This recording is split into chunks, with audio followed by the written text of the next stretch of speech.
Good afternoon, everyone. A warm greeting from the Academy of Korean Studies. I'm Soyeon Lee, your MC for today's Zoom Societas lecture. Welcome.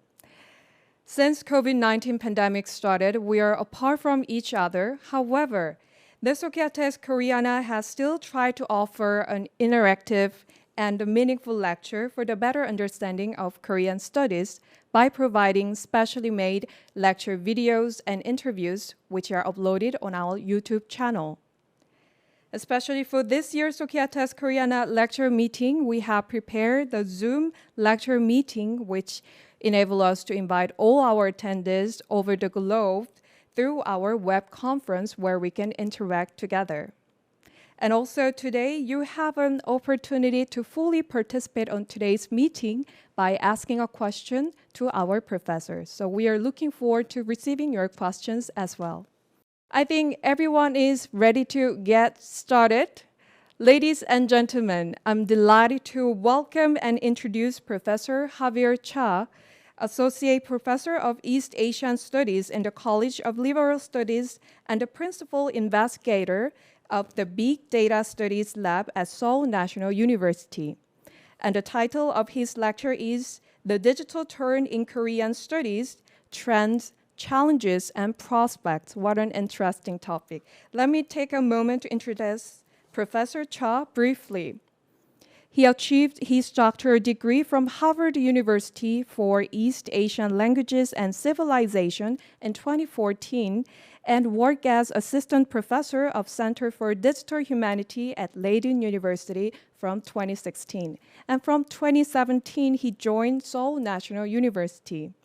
He has been studying and publishing many papers and journals regarding digital humanity. So for those of you who are interested in this field and topic, you're more than welcome to ask a question to the professor on the chat room. So without further ado, please join me in welcoming Professor Javier Cha to the stage. Thank you for that kind introduction. And thank you for your kind invitation to the Societas Koreana lecture series. It is an honor to be here. Again, my name is Javier Cha, and I'm an associate professor of East Asian Studies in the College of Liberal Studies at Seoul National University. Officially, my title is Associate Professor of East Asian Studies, but I mainly teach digital humanities at Seoul National University because digital humanities happens to be one of the most popular courses I offer in my college. I was originally trained as an intellectual historian of medieval Korea, and in fact, my PhD dissertation at Harvard was investigated the origins of Confucianism in medieval Korea. And prior to going to graduate school in the humanities, I was a fairly devoted amateur programmer. So from roughly 1998 to 2004, I had many part-time jobs as a programmer. And since going to graduate school in 2004, I thought that that was something that I should put behind me and study classical Chinese full-time and engage in that type of research. Until I took a seminar on, it was a seminar on digital methods in Chinese history. My China side, my advisor on the China side, Professor Peter Bo, introduced me to a field called digital humanities in 2008 and encouraged me to combine my original interest, previous interest in computing and utilize that to pursue research in East Asian studies in a novel way. So I have been a practitioner of digital humanities since 2008. So let me begin today's lecture with a story that should ring a bell to many people who are engaging in the research of Korean history and culture. So back in 2004, when I was a master's student at the University of British Columbia, I was interested in the intellectual history of 18th century Joseon intellectual figures. But there was a challenge, there was a problem with this pursuit. At the University of British Columbia, we had a wonderful Asian Studies library, But what we did not have was the collection of primary sources that I really needed to write my MA thesis. That compendium was the 한국 문집 총관, which today now we take for granted because the entire collection has been made available on the web. So anybody with an internet connection, with a digital device, can go online to the Institute for Korean Classics website and access the writings, the collected works of 1,259 pre-modern Korean writers on a whim. But back then, that book, the collection of books, which took up an entire shelf in the Asian Library, was not available at the University of British Columbia. So I had to make a trip down to the University of Washington. I had to cross the national border. It depends on how quickly you drive, but from Vancouver to Seattle, it's about 3 to 4 hours each way. So unless you made that trip, or alternatively, if you made an interlibrary loan request and waited 2 to 3 weeks, you could access the 한국 문집 총관 1 or 2 volumes at a time. So something began to change in 2004, 2005, because in the course of my pursuit of the MA thesis, at some point, I stopped making those interlibrary loan requests. Why? Because the initial 500 volumes of the 한국 문집 총관 went online, which means that somebody, some institution somewhere, converted, digitized, right, that massive collection of books, scanned them, and turned them, applied web interfaces, and published them on the web so that a researcher like myself could access it online and pursue what I want to do. But then something else changed here too, right? Because it used to be that access to those volumes was incredibly difficult. I could only access them 1 or 2 volumes at a time. So the way I pursued my research was close, careful reading of individual pieces of writing, right? Rather than considering that maybe I should try to see if there's a pattern emerging if I were to read similar types of writing on a much larger scale. So with the availability of databases, online digital archives, I began to change my research questions. Rather than focusing on specific pieces of writing, I ran keyword searches, and I got interested in identifying patterns as well as looking for specific unique features that I find in the pieces of individual authors. And it turned out, since I got involved in this new field called digital humanities, thanks to the introduction of one of my advisors in graduate school, it turns out that this approach, there was a field established already called digital humanities. And we should keep in mind that interest in using computing predates the 21st century. So the precursor of the digital humanities used to be called humanities computing. And there are, as you can see in this Google Ngram viewer analysis, the usage of the term humanities computing goes back much further back than recent years. The term digital humanities is a term that has become popular in the 21st century, and because this is an Ngram moving average graph, you'll see that the term being used in the late 90s, but the actual figures, if you were to look at it carefully, began to be used, gain traction, gain currency roughly around the year 2005 and forward. So these days, the term digital humanities is much more common, but the term humanities computing, which predates digital humanities, has been around for decades much longer. As to what this is, digital humanities, I like to refer to the definition I gave on the Leiden University Center for Digital Humanities website. And there's a running joke in the field of digital humanities where you're not supposed to define what it is. There's even a Twitter account where basically somebody decided to collect thousands of competing definitions of what are digital humanities and made a bot, a Twitter bot, that randomly tweets random definitions because there's just no consensus as to what this is. So if you have 10 digital humanities specialists in a room and you ask them, what is the digital humanities, you will get 10 different definitions. But at some point in my career, I was forced to define it.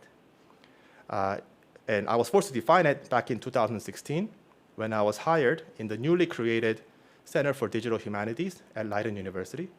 My center director, Professor Hilda de Weert, because we were a new center, asked me, we have a new website, we have a new center, whether we like it or not, we have to define the digital humanities.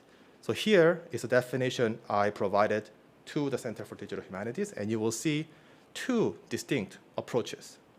The first one, which is the most common approach to digital humanities, is a commitment to the study of human cultures, right? Very broad definition, very inviting definition of what we mean by the humanities. And you apply computational approaches. Now, the key word here is computational approaches. We need to think about what we mean by computational approaches here. Right? And then the second definition, which I will discuss in a more limited manner in today's lecture, has to do with rethinking the role. It's a much more fundamental rethinking of what we mean by the humanities in a time of rapid and drastic digital transformation. Does it make sense to keep the humanities disciplines the way they have been because they were created at a time when information was accessed by printed materials? The distinct approaches to digital humanities can be found in the work of early pioneers, such as Josephine Miles, the first female tenured professor at UC Berkeley in the Department of English. So back in the 1930s, and it wasn't just her alone, but she happened to be one of the major pioneers of this approach to computational research in the humanities.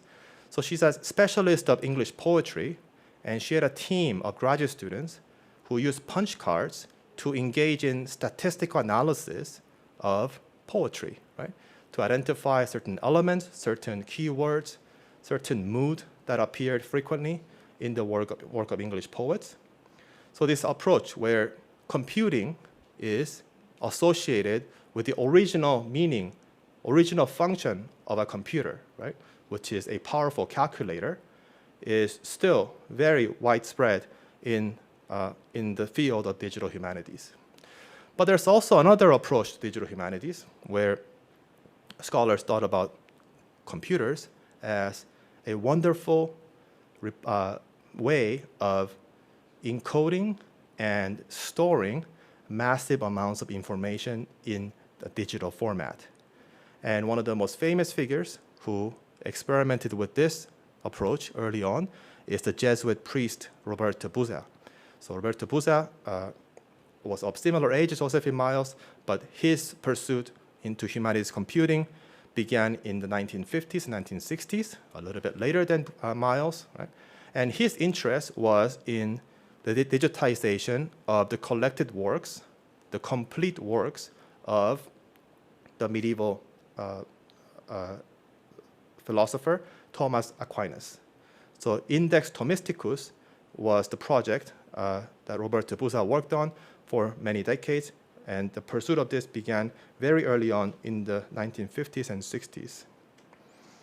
There were other early pioneers of humanities computing.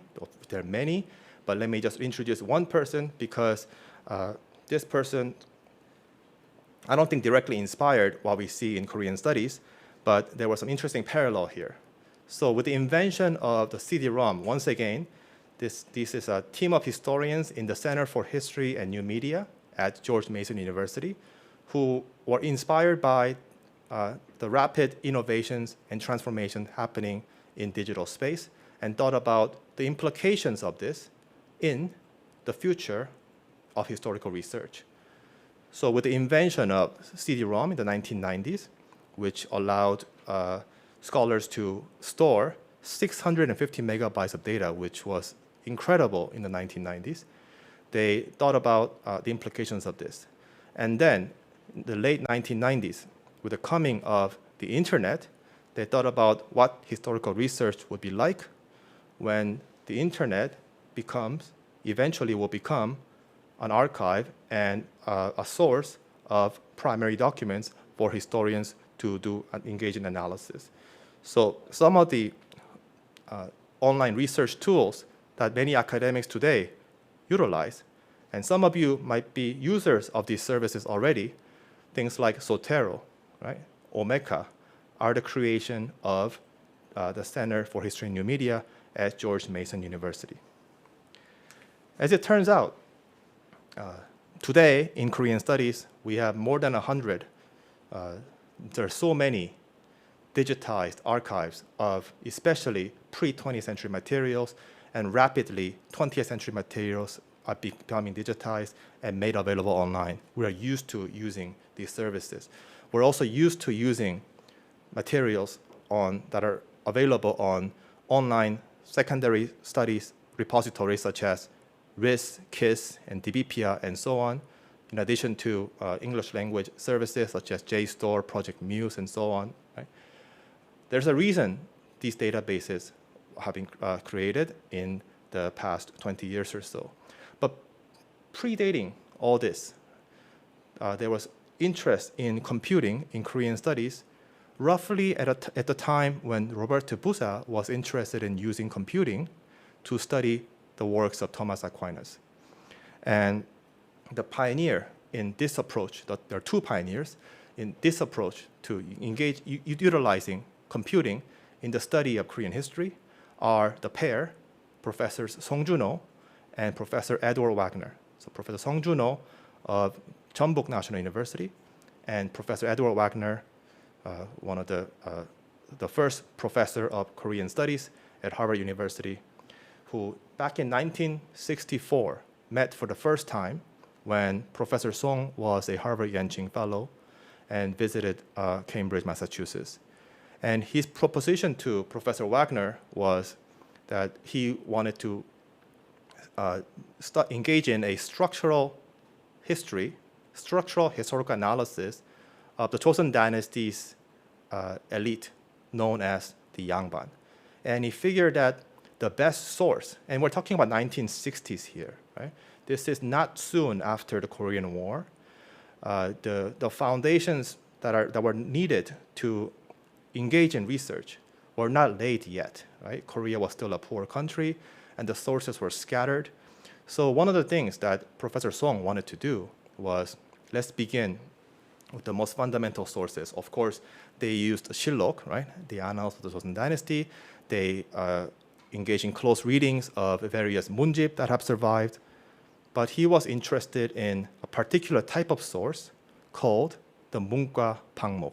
It later becomes known as Munka Bangmok, but at the time, they were pieces of roster information, and they came from multiple editions, multiple sources, scattered all over the world. Some of the pieces were in Japan, some of the pieces were in the US, many of the pieces were in the United States. So Professor Song wanted the support of a Harvard professor to begin to undertake this research. Professor Wagner was very enthusiastic about this idea and proposed something else, the addition of something else to this endeavor. And that was computing, which was very popular in the 1960s, and many university professors, including those in the humanities, were encouraged to experiment with. So they used punch cards initially to encode, first of all, collect the Munka Bangmok sources scattered all over the world, and centralize them and create a digital, eventually what became a digital archive of the Joseon dynasty's civil service examination degree holders. And when you go to the archives in the Harvard University library, it is really incredible what they had to go through. So the idea of encoding information digitally, something that was, so taking information that have survived to us in print and encoding them so that we can read them on the computer, run analysis on them, to identify spatial patterns and so on. Now, in the 2020s, this can be done with a matter of a few clicks. There are online platforms such as Palladio or Gephi and so on that I introduced to my first-year undergraduate students. After about 30 to 45 minutes of training, you can map, you can draw relationships and so on almost instantly. In the 1960s and 70s, encoding each Sino-Korean character or plotting a point on a map was a very difficult task. And because computing technology continued to evolve, if a new standard emerged, for example, in the 1970s, if you were to encode Chinese or Sino-Korean characters and Hangul, you had to deal with the ISO standards that were just being in the process of being standardized in the 1970s. Today, with the advent of Unicode and the Unicode Consortium and the consensus, we have a global consensus on as to how we should encode human textual heritage. Encoding textual information has become much easier, but back then this was a major challenge, and it was something that plagued the work of pioneers for decades. At one point, I found a letter written by Professor Wagner to this figure I'm about to introduce, Professor Kim Hyun at the Academy of Korean Studies. He is only, I think, a couple of floors above where I am, or maybe on the same floor. He is right here at the Academy of Korean Studies. He wrote a letter to Professor Kim Hyun where he basically complained about encoding issues, and that letter was written in the 1990s. So it was not until the coming of the Unicode that a lot of the compatibility issues and standardization issues were always there. And then finally, now those issues have been largely resolved. Not 100%, but mostly resolved. There are some other figures I need to introduce in the context of the prehistory of what we might call digital Korean studies.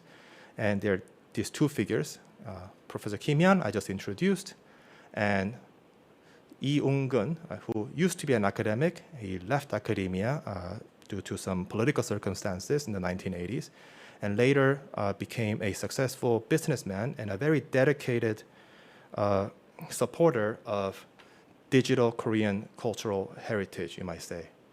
So one of the things that they did that at the time was absolutely outrageous, in the 1990s, around the time when in George Mason University, they were experimenting with CD-ROM.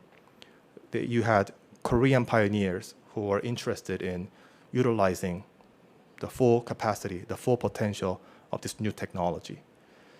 So Professor Kim Hyun, at the time, he was not a professor. He was, in the 1980s, a PhD student in Korean Neo-Confucianism. He's from Korea University. His original degree was in Korean philosophy, Joseon Dynasty philosophy. But in the 1980s, he got interested in computing when he was, I don't know the full story, but he was involved in a digital dictionary project.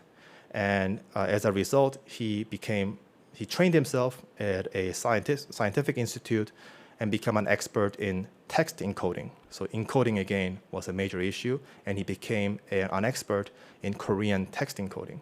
And with this knowledge, in the 1990s, he and this business person, a former academic, Lee Ung-gun, partnered and decided, what is one Korean cultural heritage material that might be worth encoding, converting, and preserving on this new cutting-edge medium called the CD-ROM. And they decided that it should be the annals of the Joseon Dynasty. So in the 1990s, for the first time, the annals of the Joseon Dynasty, the Joseon Wangjo-실록, became available as a digital archive for the first time. And scholars suddenly, rather than going through them page by page, were able to run quick text keyword searches on the CD-ROM edition of the Joseon Wangjo-실록. And these scholars, and also Lee Ung-gun, the businessman, they did not work in isolation. They were always in dialogue with each other, and you'll see that they were inspired by the work of one another. And there are many stories that need to be told about the nature of databases that were created in the 1990s and eventually lay the foundation for what we see today, some things that we take for granted today. All those databases that Korea specialists utilize, they were made possible thanks to the work of these visionaries and early pioneers. And there are also the work of some women here and many graduate students who have not been acknowledged over the years, that whose stories need to be told. Is something that I've been interested in working on, but because of the COVID-19 pandemic, that research has been delayed. But hopefully, eventually, I'll be able to excavate some of the stories through interviews and such. So today, we go on digital repositories such as the 조선왕조실록, like this, right, on the web. Originally, this was published in a CD-ROM format. Now it is available as a public database, public archive, managed by the National Institute for Korean History, 국사편찬위원회. Now let me switch gears and discuss what happened after the 1990s. So until 1990s, you see the work of these early pioneers, people who were inspired by digital dictionaries, CD-ROMs, and there was very little support from the Korean government. Things like cultural heritage, things like humanities research, historical research, was not generally associated with digital technology. So this was mainly an exclusive domain of early adopters and pioneers who were just excited by cutting-edge technology emerging. But something happened in the late 1990s, which many Korean specialists will be familiar with. The moment you talk about 1997, 1998, in Korean studies, we immediately think about IMF, the Asian financial crisis. This really changed everything as far as digital Korean studies is concerned. What happened was, long and complicated story short, the Kim Dae-jung administration was, of course, concerned by the economic crisis and created a stimulus package program modeled after President Roosevelt of the United States, the New Deal. So there was something called, so today the Moon administration also has something called Digital New Deal, right? There was New Deal back in the Kim Dae-jung administration as well. And the original intention of that project was to send unemployed people who are unemployed to construction sites, basically to build infrastructure. But what happened was, in the late 1990s, many Korean workers were white-collar workers, and the white-collar workers, even though they were unemployed, were not interested in taking on blue-collar jobs.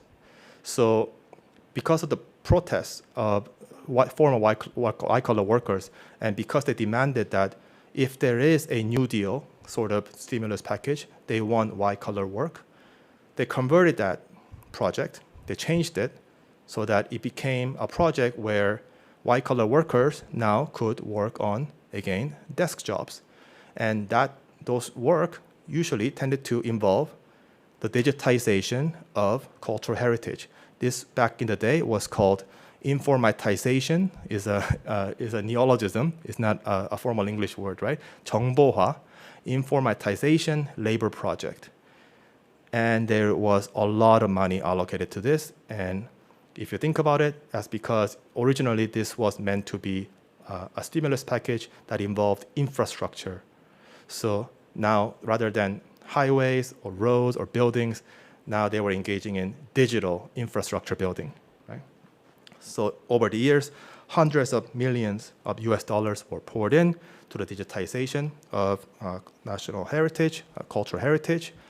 Not every dollar spent, not every Korean won spent in the figure I show here had to do with culture or the humanities, but a big chunk of it was, right? So it was not a coincidence. It's not a coincidence that we have access to all those wonderful databases. Where the money had to come from somewhere, and this is where the money came from, right? And of course, there are also thousands of professors, graduate students, and of course, visionaries who were involved in the creation of these databases. Kim Hyun, by this time, obtained his PhD and returned to academia, and he found this position, he found this post as a professor of humanities informatics at the Academy of Korean Studies. And while he was not the only person involved in this, because of this expertise and experience, right, during the 1980s and 1990s, he provided a lot of the very crucial database schema and design that was necessary for organizing cultural heritage content in digital form. Another crucial change another crucial measure was put in place in roughly 2014, but the workings of that had to begin in 2011. Again, this is long story short, but in digital humanities, one of the issues that many researchers face, which is not very common in Korean studies, we take it for granted, is accessibility. So you have digital archives, and many of the archives might be digital editions of something that have a copyright, or materials, artifacts that might be claimed, might have ownership claims by people who do not want to share this information, or the institutions or the personalities who are involved in the digitization process might not want to share and open up the data sets. But in South Korea, nearly every public data set created with public funds have to be made available for researchers and South Korean citizens under this Korea Open Government License, thanks to a bill that passed in 2014. This is mind-blowing in Chinese studies, Japanese studies, in many sister disciplines of digital humanities. This is not very common. But in Korean studies, the 조선왕조실록, the 문과 방목, the 한국문집총간, all those databases, the entire raw data files can be downloaded free of charge on the open data portal. Right? Not only are they available in an open access format, the databases continue to be improved. So the original, to give you one example, the original annals of the Joseon Dynasty allowed only raw keyword text searches. Later, XML tags were added to it, and new database technologies were experimented with, so that more advanced searches, so that now when you go inquire, so what is the career history of one figure whose name has been tagged in all occurrences in the Shillok, you can run an XML query and get a search result immediately just by looking at taking the raw data files or going on the Shillok web interface and pull out the information that you need. And not only text materials, but there's a wide range of cultural heritage materials that have been digitized. So you don't have to be a historian, you don't have to be somebody who's interested in text. You might be somebody in design and interested in Korean traditional patterns. There's a database of that. If you're in art history or archaeology, or you're just interested in material culture, image collections from national museums, thousands of them are available, and you can download them in open access and run analysis tools on them. Right? The reason a lot of these databases are available is thanks to, in part, the Korean wave. So initially, the Asian financial crisis provided the impetus for providing funding in the early phase of digitization efforts, and the funding continued to be given because of Korea's interest in developing the cultural contents and the Korean drama and Korean wave industries. So the rise of cultural content studies coincides with this continuous support for digitization efforts, and as a result, even today, digitization efforts continue in Korean studies thanks to continuous funding provided by the South Korean government. And with all these wonderful databases, you can engage in more advanced computational methods, right? For example, if you have genealogical information or network information, you can work on advanced, create web interfaces for connecting the shortest distance between two figures, or in my case, I use a new database technology called Neo4j to reorganize materials that originally were in print and originally was scattered, originally did not belong together, but then they can be combined and connected using this database management system. One very fascinating project, a recent project that we see that was completed in January 2019 is a micro project. So one tendency in digital humanities was a tendency to look at things on a large scale. And I mentioned my original story where I said I used to look at sources one volume at a time, and then I got interested in looking at the broader picture. In this case, the GM Dyer project is a micro study using digital tools of one individual in the Haenam region of the Joseon dynasty. 9 years of daily entries, right, micro level. And what is so incredible about this approach is that it utilizes the latest and greatest digital technologies and applies them on this very small corpus, 9 years of one individual's daily life, entries about daily lives. And once Dr. Liu In-tae, once he completed this project, he was able to show that, not only would you read the diary entries one by one, like this, right? This is how you usually engage in reading of a source like a diary. But you might run into some keywords here that you might not recognize, right? Some maybe difficult keywords that you need a dictionary, or you might encounter figures that you don't recognize.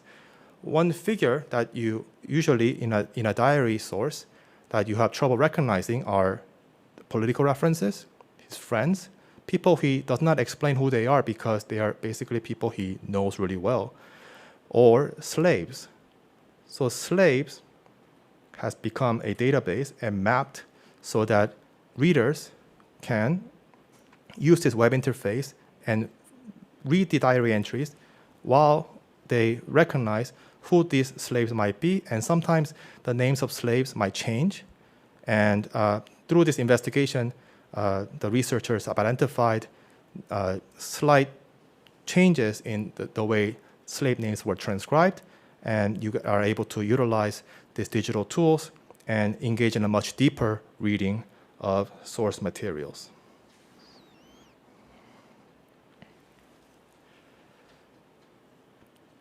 A little bit more about recent trends. Machine learning and things like computer vision have been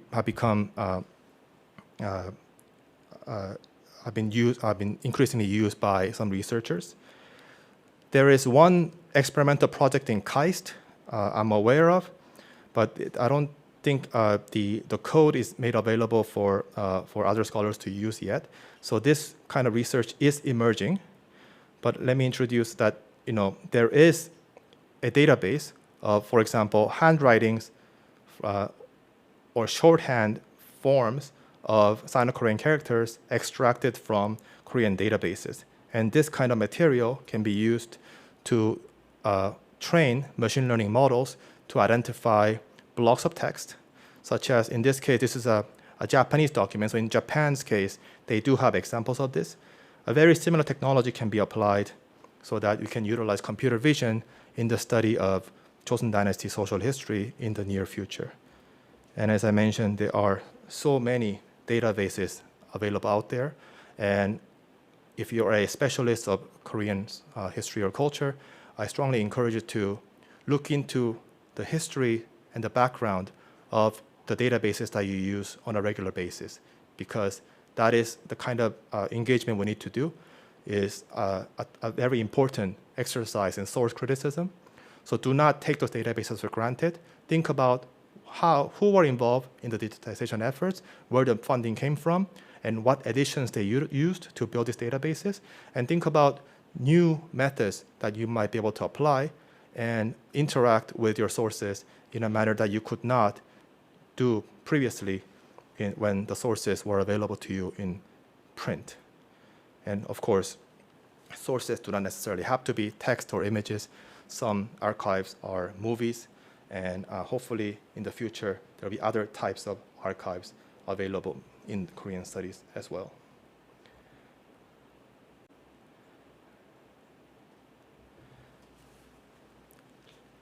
I have about 5 minutes, I believe, right? So I will spend about 5 minutes to talk about prospects and the future. And the prospects have to do with this a new situation that we are encountering today. So when we talk about digital transformation, we tend to kind of lump it together as if it's just one process. Right? But if you know the history of computing, we know that there is the age of punch cards, there is the age of the 1980s, that we call the personal computing revolution, when having your own personal digital device was not common back in the day, but it became increasingly common to have households that have their own computers. Then we have the classical internet age, the early days of the internet, the Web 1.0 era. And then now, today, we live in an age that depends on the keywords you use. There's a range of keywords we like to use. Sometimes we like to call it an age of big data. Sometimes we call our current age an age of social media, an age of Web 2.0, and so on. So in today's age, the age of big data or the cloud, Web 2.0, and so on, it might be worth thinking about if there's something fundamental change that has to occur in Korean studies because of the advent of this new types of digital innovation that's happening today. Right? The base is the same. Digital technology, if you develop literacy in computing, to some extent, the new technology builds on top of previous technology. But it is always worth thinking that digital innovation happens very quickly, and the kind of literacy you developed based on your experience in the 1990s is not the same as the kind of technology we deal with in the present day. So the second definition has to do with going back to this. The first definition of digital humanities was based on this assumption, that you take something that was available to you in print, has survived us in print, you scan them and turn them into digital archives. So the process of creating a digital archive was a challenge, but also once you had the digital archives, you began to experiment. You wanted to experiment with computational methods because what used to be print now has become data. So I do something similar like this, taking things like genealogies, epitaphs, then you run things like this. You visualize the patterns, find statistical patterns as well, or you run calculations using Python and R and so on and so forth. But comparatively, these pre-modern cultural heritage materials are not that large, right? So, this kind of methods that we use today, right, tend to generate sub 1 gigabyte data sets, fixed data sets, and do not prepare us adequately for the kind of information regime that we encounter today. So digital humanities, digital methods, the majority of researchers, the way we practice, tends to assume that the data sets that we use fits inside a personal computer. But today, we are facing this monster called big data. So very often, researchers like to use big data, the term big data, rather casually, as if, the accumulation of all these data sets will end up creating a data set of very large size, and so on. But it is worth keeping in mind that big data means that data today, that we generate today, have become so large that it, as you see in the Oxford English definition here, it presents significant logistical challenges. In a nutshell, it means data has become so large, it's measured not in megabytes or gigabytes, but in thousands or millions of gigabytes, in petabytes and exabytes. So when you have information of this scale, right, and these are the kind of heritage materials that we produce in South Korea today, which one day will become an archive for future scholars of Korean studies to collect materials and engage in interpretation and to understand Korean society in the 20-teens and the 2020s. And where do these information exist? In infrastructure and facilities that look like this. This is the picture of Naver's flagship data center located in Chuncheon, 54,000 square meter facility connected to 4 hydroelectric power stations and a backup generator in the facility. It claims to hold the equivalent of 10,000 national libraries of Korea. So the question becomes, will the information that you see in today managed by Naver's data center KAK, will that one day become an archive for Korean studies researchers to use? In the interest of time, I cannot answer all that question because that will be another hour-long lecture. But let me just conclude by saying that the prospects are not looking very good. So let me wrap up by talking about what I expect to see in the years and decades forward. So as I mentioned, digital technology continues to evolve, and digital humanities, the methods that I employ in digital humanities will continue to change as well. So what are coming in the years and decades ahead really depends on how the web, what we call so-called Web 3.0, ends up developing. Some scholars think that increasingly there will be emphasis on not on expansion of information generated or data transfer, but in latency and localization. Some scholars who are interested in digital archives believe that increasing the density of semantic information, creating knowledge graphs, will be very important. Some predictions are interested in exploring blockchain technologies and how the web will be increasingly decentralized. But to me, as a historian looking at digital transformation right now, the most important issue is archive. Whether today's born digital Korean studies materials will be made available, can be made available 50 to 100 years from now. There are students already who are asking me, Professor, you're teaching me digital methods. I know you are a medievalist, but I'm interested in contemporary Korean culture. They want to study early K-pop communities, online communities. Where do they go to find that material? We did not save them. We don't know where they are. Some have survived, and some communities have been active for several decades and continue to be active, so you can go access the information. But web archives is not something that Korean studies scholars at the moment are interested in, but it's something that I think as specialists of Korean history and culture, we should take active interest in. In which case, we need to think about Korean web archives, who provides the funding and logistical support, and when you have information of the scale that we call now big data, right? When you have hundreds of thousands of servers that manage information that we produce in South Korea today, how do you make an archive of something so massive, so gigantic, a monster of an infrastructure, right? At the same time, we need to provide our perspective as humanities researchers. We cannot just let engineers and government officials just take initiative or maybe ignore them because history and cultural heritage materials might not be of interest to them, right? So I strongly encourage all humanities researchers in Korean studies to take interest in this and think about digital methods as a necessity, not as an option, and not humanities scholars as people who always lag behind when it comes to digital technologies, but important players, important active participants, right, in this collective effort to ensure that our field is modernized and also that our field thinks about whether or not the born digital heritage materials that we generate today can be made available for researchers in the future.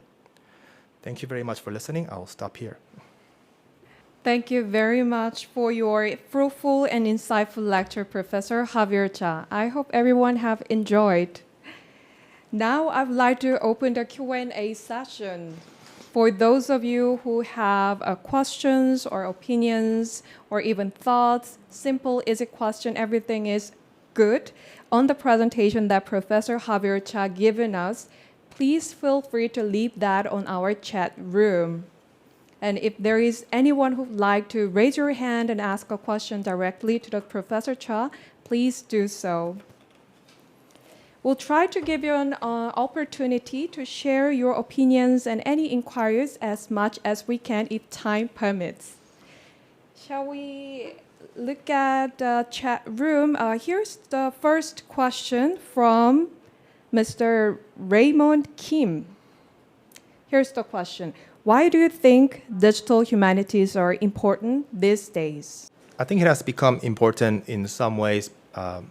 It really depends on which institution you're looking at and which specific scholars you would ask this question. Sometimes adding a digital humanities component has become a necessity in funding applications, in receiving grants from the South Korean government, and also in overseas Korean studies. Increasingly, adding a digital methods component to your research has increasingly been taken for granted. Why, I think, is in some ways an effort to experiment with what we see happening today, because our materials are increasingly either digital editions of what used to be in print or born digital. So in that case, digital methods, it becomes inevitable. Even though you have, say, digitized editions of pre-modern materials, you don't necessarily have to use digital methods. Right? And I would argue that it should be kept as an option, not a requirement. Right? There are some types of research I do in the context of medieval Korean studies where I do not use digital methods at all. And in other contexts, I do enthusiastically, and sometimes I experiment with some very recent database technologies as well. But increasingly, because a lot of the materials that you want to analyze in contemporary Korean society are born digital, learning something about digital methods and applying some of those methods in the context of research, I think, is becoming increasingly more common.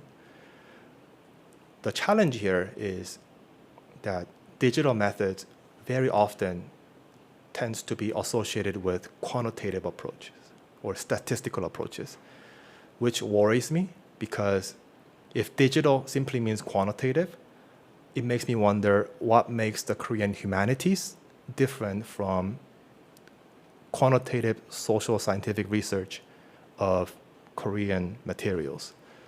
And I think that distinction needs to be made very clear, and it could potentially become a problem for the very identity of humanities approaches to the study of Korea, society and culture. Thank you. We have another questions as well. This one is I was also wondering about. Question is from Mr. J. Ho. Does Korea have any strength in digitalizing and computerizing humanities? Yes. So as South Korea is known as a giant in the IT industry, and South Koreans take pride in calling their country IT 강국, right, an IT superpower. When it comes to digital archives, the archives are just absolutely superb. And I don't say that out of some pride in anything.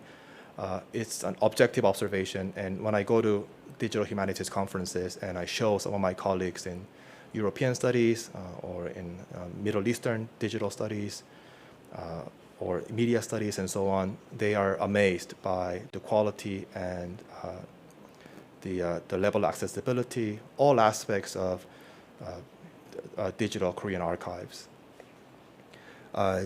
What made this possible, again, has to do with ample funding provided by the South Korean government.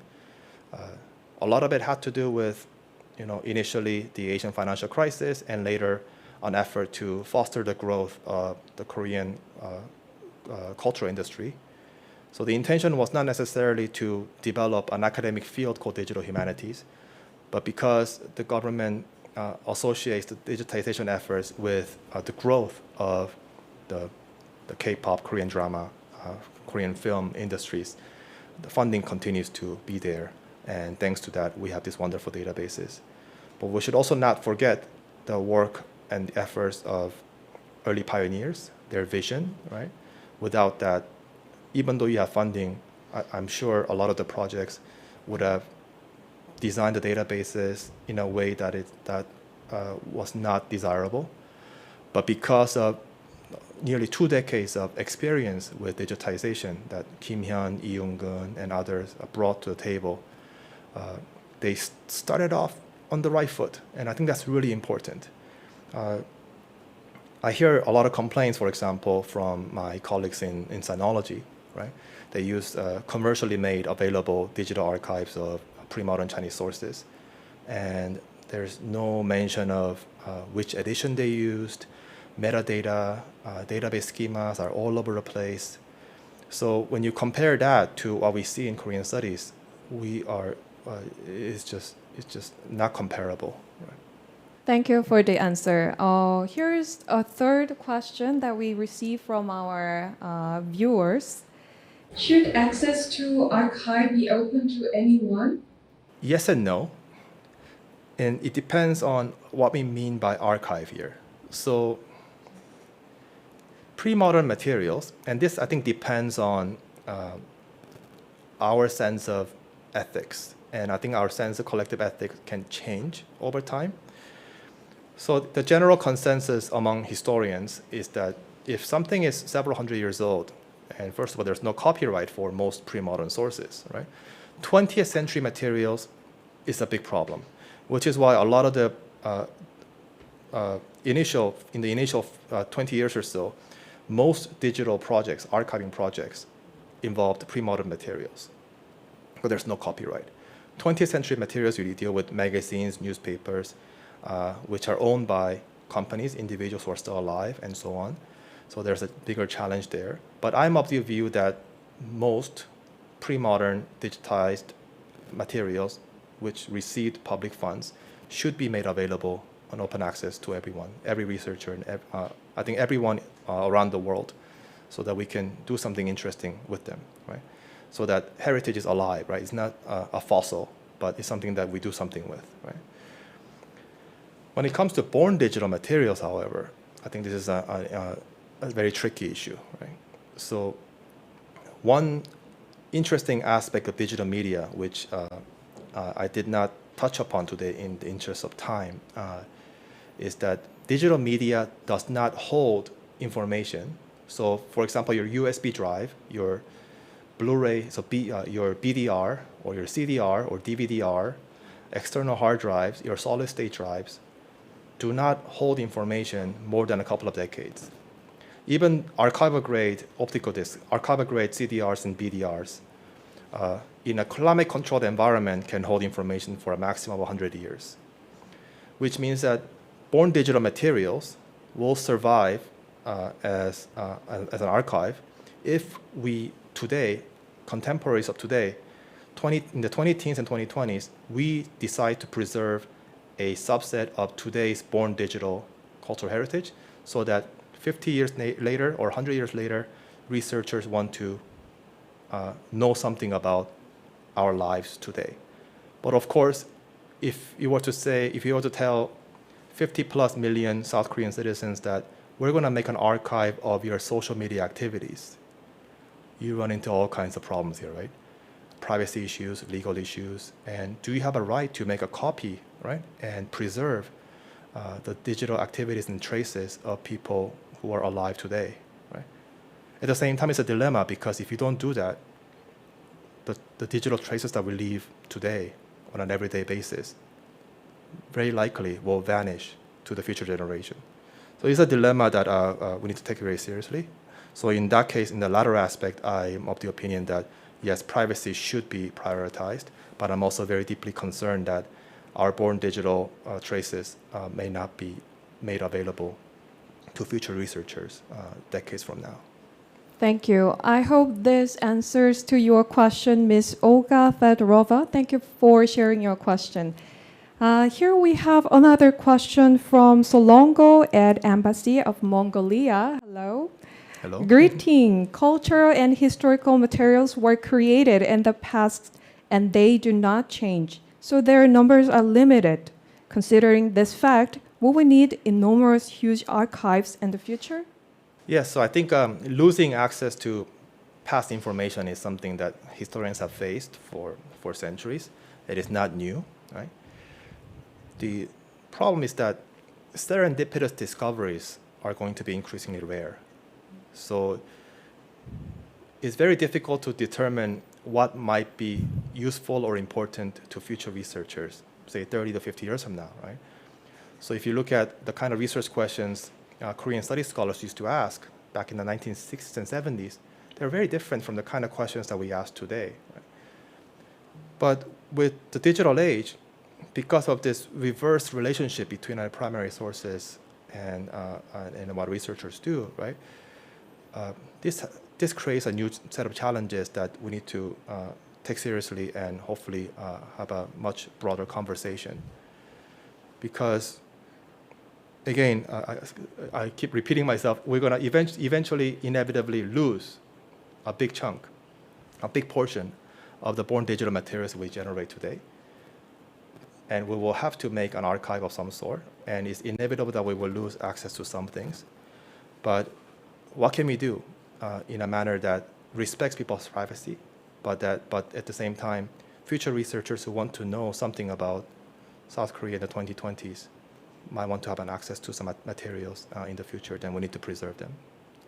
And again, in doing so, another very interesting conceptual issue emerges, which has to do with defining something like the Korean internet, the Korean web, right? So how do you define the Korean web? So I'm a Canadian citizen. I was born in South Korea, right? Is my material, should it be part of the Korean Web Archive? I'm of the opinion that yes, it should be, because I live here and I study and research Korea. So it makes sense to make some of my materials in a broader repository of Korean Web Archive. But others might disagree. I asked my students, and when I asked 3 students, they gave me 3 different answers. Some might argue that it should be defined by Korean language, but what about the international community in South Korea, right? And if it's not by citizenship, if it's by citizenship, then what do you do with overseas Koreans who might not have South Korean citizenship, but they actively participate on the web in the Korean language? Is it by server? That's also an interesting question, right? So something like NamoWiki, I think it should be part of the Korean Web Archive, but the server is in Paraguay. So do we have the right to archive this server that is based in Paraguay? And opens up all kinds of interesting questions. But in order to make an archive, we will have to go through this exercise where we define what the Korean web is. All right. Thank you for the detailed answer to the question. And please understand that we shared only a few questions due to time constraint. So now we'll wrap up the Q&A session from here. Thank you. This concludes the 89th Societas Koreana lecture Zoom meeting. The next Societas Koreana lecture meeting will be held on September 29, so please don't miss it. Thank you for your time and attention again. I hope to meet all of you again soon. Have a great day, everyone. Bye-bye.